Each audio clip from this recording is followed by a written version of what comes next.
কালোরাত্রি পরে সকল বাঙালি দল মত নির্বিশেষে এক হয়ে আমাদের আইনকে এদেশ থেকে উদ্ধার করছে।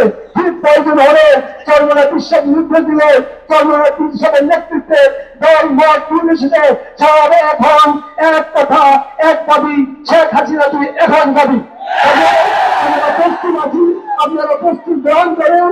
আর কোনো সময় নয়, আমি মুক্তিযোদ্ধাকে বলবো, মুক্তিযোদ্ধা প্রজন্মকে বলবো, যুব সমাজকে বলবো, সব নির্বিশেষে আপনারা চরমোনাই বিশ্বাসের নেতৃত্বে এক হয় গুরু আকাশে আপনারা ময়দানে আসবেন, ঘাম দিবেন, রক্ত দিবেন, জীবন দিবেন, কিন্তু ব্রিটিশ সরকারকে ভারতে সংস্কার করতে হবে।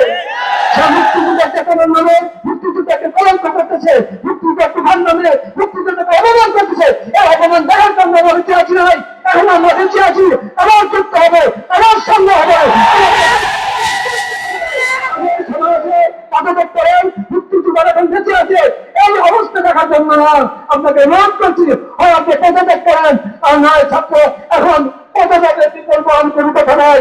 আমি অনুরোধ করবো, আমরা আপনার নেতৃত্বে আমরা যুদ্ধ করেছিলাম, এখন চরমোনাই বিশ্বাসের নেতৃত্বে আপনাকে আটকের জন্য যুদ্ধ হবে।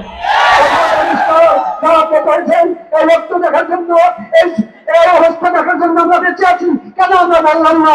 আমরা দুঃখ করি, আমার যে মেয়েরা রক্ত দিলে, যে মেয়েরা মৃত্যু দিলে এই দেশের জন্য 30 লক্ষ রক্ত 2 লক্ষ আমাদের বিচ্ছুতি মিলিয়ে দেশ স্বাধীন হয়েছে ছেলে খেলার জন্য, আমাদের বন্যানির জন্য, আমাদের ভাগ্যের জন্য, আমাদের প্রয়োজন অনেকে দেশে পড়ে গেলাম। আসসালামু আলাইকুম ওয়া রাহমাতুল্লাহি ওয়া বারাকাতুহু।